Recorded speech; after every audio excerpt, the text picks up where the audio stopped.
Alert Weather Tower Cam Network is sponsored by Scott Clark Toyota. On Your Side Tonight with Jamie Bowles starts now. Thanks for staying with us. We begin this half hour with a big issue that, well, it needs to be cleaned up.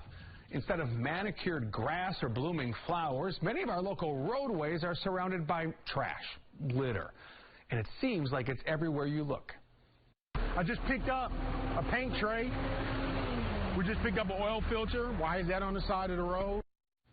Yeah, good question, right? Preston Ross founded the Great Raleigh Cleanup more than 3 years ago. He volunteers weekly to pick up litter because it's annoying, it's unsightly, it's, well, trashy. It's obvious people ignore those no littering signs that we see around all the time. But remember this, if you are caught doing it, you can be fined by law. Intentional littering has a fine of up to $1,000 with 24 hours of community service. Unintentional littering could cost you up to $100 and 12 hours of community service. Even with those consequences, Bridget Barth with the North Carolina Department of Transportation says the litter problem is not getting better.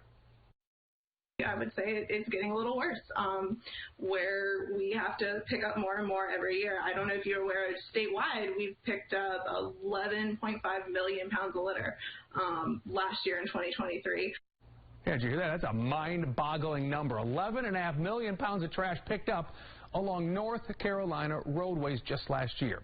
And the Charlotte area, in fact, has more litter bugs than anyone. NCDOT's District 10, it covers Anson, Cabarrus, Mecklenburg, Stanley, and Union counties. In that district, more than 1.7 million pounds of litter was collected in 2023. And here's the thing. There's a cost to clean all that up. $3 million of your tax dollars. And that's just our area. It's $25 million statewide. Those are funds that we can use to fix potholes, build bridges, or improve the system itself that we are unfortunately having to put towards litter management. Frustrating, right? Even if you aren't littering, it obviously is still costing you. So, who are the biggest culprits? Barth says there's not a cookie-cutter answer.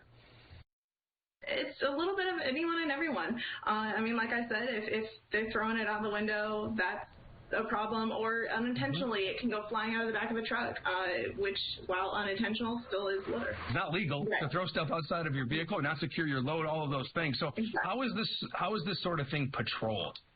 Yeah, so we don't really patrol it, the DOT side. That is more the law enforcement. But we do have our Swat a Litter Bug program that has been going on since around the early 1990s, I believe.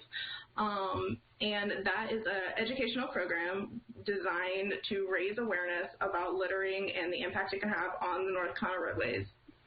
So if you go to the website, I've seen it, right, and you put in, I've seen this, and here's a license plate. What happens after that?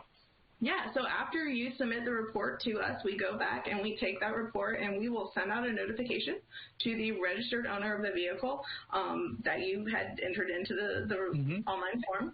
And that notification will include details on the littering offense, like what it was that they saw, which, like I said, throw it out the window, flying out the back of a truck, be any of those. And then it will talk to you about penalties. How many complaints do you get in a year?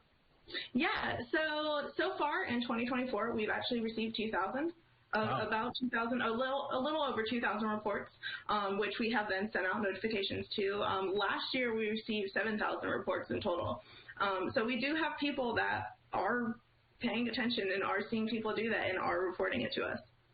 Is this just state-maintained roads then that you can deal with, or if I see it on a city-maintained road here in Charlotte, for example, could I still, use the program?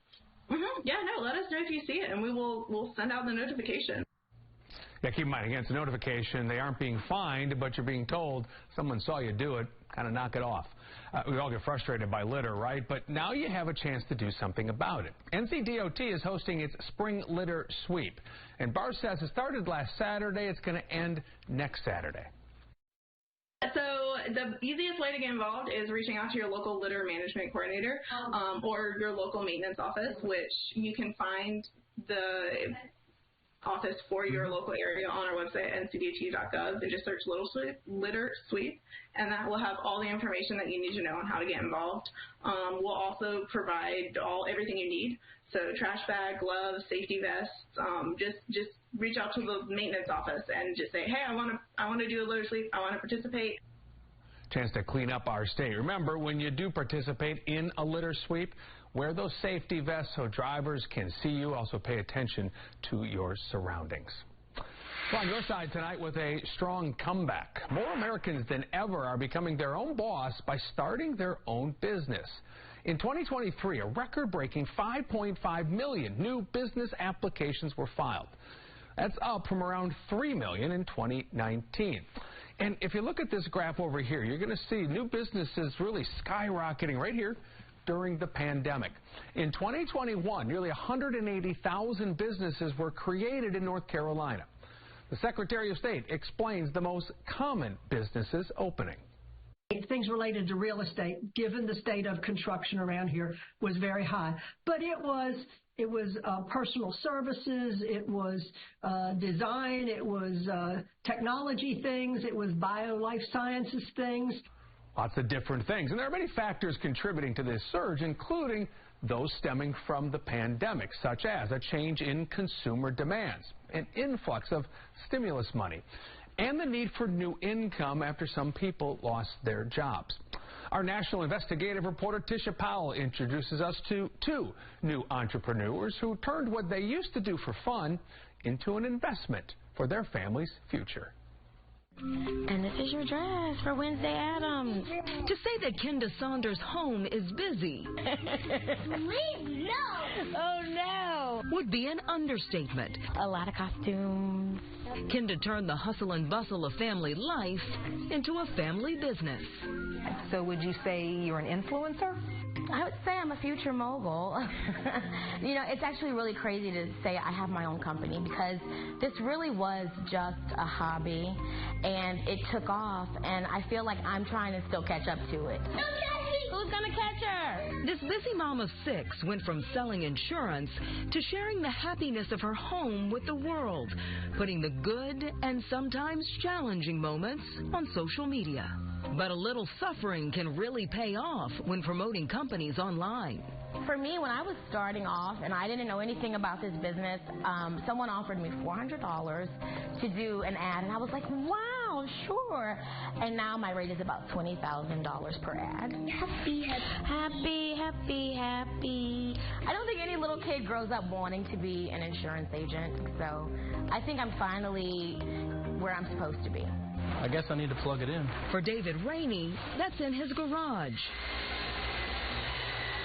Creating works of art out of wood. A world away from his former life on an oil rig. This father of 3 developed a love of woodworking from his dad. I think he really gave me the confidence to do it. But so then I worked offshore for 12 or 13 years. And I needed to get into something else. I was tired of being away from the family. So he gradually bought the tools to start a new job. The best part is I know what I'm doing now. While working his old one. It definitely started out as a passion project and has turned into mostly full-time. It's nice to be at home. I can just put this stuff down and go get the kids in a couple hours.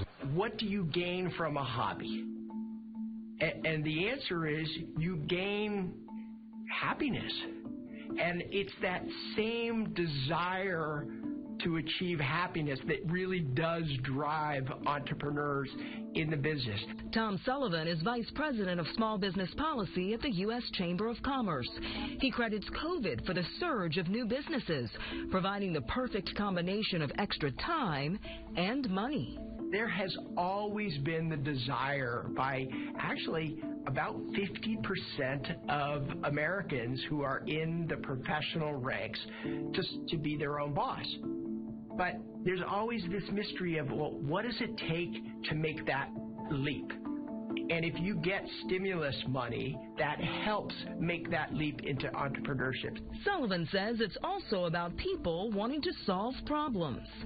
And when in our history have there been so many problems in such a condensed period of time than during COVID? And sure enough, entrepreneurs leapt into the business world to solve these problems, and the data actually support that. Sullivan says in the 4 months after COVID, there was a spike in new transportation, logistics, warehousing, and delivery startups.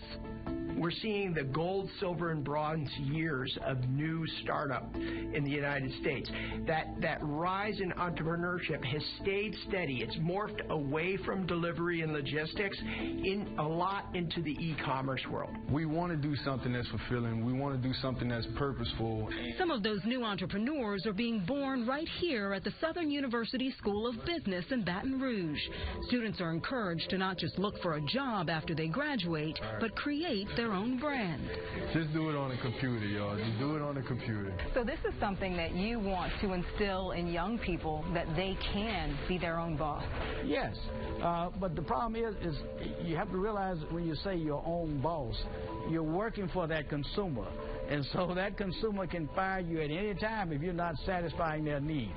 So basically, you're the chief everything officer. Business School Dean Donald Andrews says a key ingredient to building a successful business is keeping up with the latest technology, and that may require embracing things like artificial intelligence.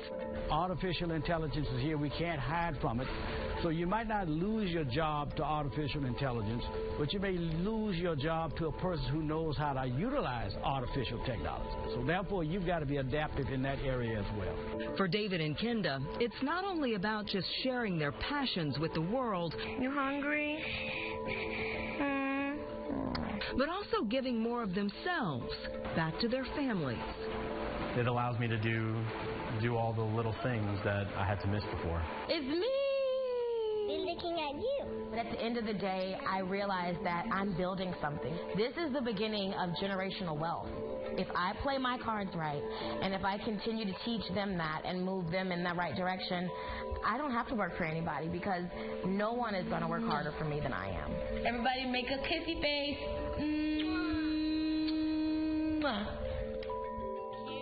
What a cute family. Tisha Powell reporting. If you're thinking about starting your own business, we have some recommendations from the U.S. Small Business Administration. Just go to WBTV.com/webextras. Coming up next here on Your Side Tonight, putting a pretty final touch on your dish. We visit one local farm growing edible flowers. Next.